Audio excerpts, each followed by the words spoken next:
பிஸ்மில்லாஹிர்ரஹ்மானிர்ரஹீம். அஸ்ஸலாமு அலைக்கும். இன்றைக்கி மக்ரோனி செய்வது எப்படி என்று செய்ய போகிறேன். பார்க்கலாம். 1/2 கிலோ மக்ரோனி, 1 குழிக்கரண்டி எண்ணெய் காஞ்சிச்சு. 3 வெங்காயம் நல்லா கொஞ்சம் வதக்கி விட்டுருங்க.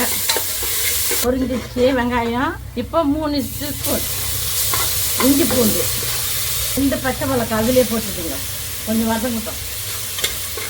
2 தக்காளி 2 தக்காளி வதக்கிட்டு இப்போ கொத்தமல்லி புதினா கட் பண்ணி வச்சுக்கிறேன், அதை போட்டுக்கிறேன்.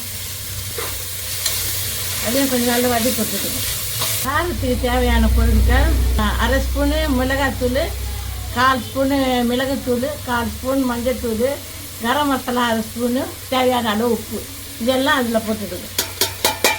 போட்டுட்டு ஒரு கிண்டுக்கிட்டு.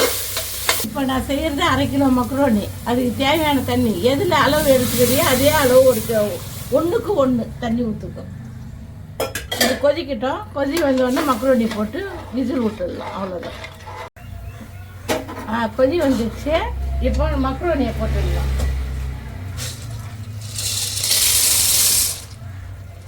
மக்ரோனி போட்டாச்சு. உப்பு கரெக்டாக இருக்குதான்னு சொல்லி பார்த்துங்க. உங்களுக்கு தேவையான உப்பு காரம் எது இருக்குல்ல, 10லையோ அது போட்டுக்கோங்க, உங்களுக்கு ஏற்ற மாதிரி. முடியாச்சு. 2 விசில் விட்டுட்டு 3வது விசிலுக்கு ஆஃப் பண்ணிவிடுங்க.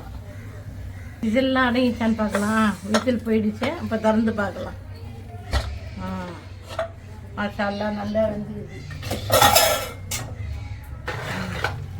சுவையான மக்ரோனி ரெடி. இந்த வீடியோ வேலைக்கு போகிற பிள்ளைங்க, படிக்க போகிற பிள்ளைங்க, வெளியே போய் சாப்பிட்ணுன்ற அவசியம் இல்லை. இதை வாங்கி சாப்பிட்டா ஹெல்த்தியாகவும் இருக்கும், உங்கள் உடம்புக்கும் நல்லது. செஞ்சு பாருங்கள். அஸ்ஸலாமு அலைக்கும் வரஹ்மத்துல்லாஹி வபரகாத்துஹு.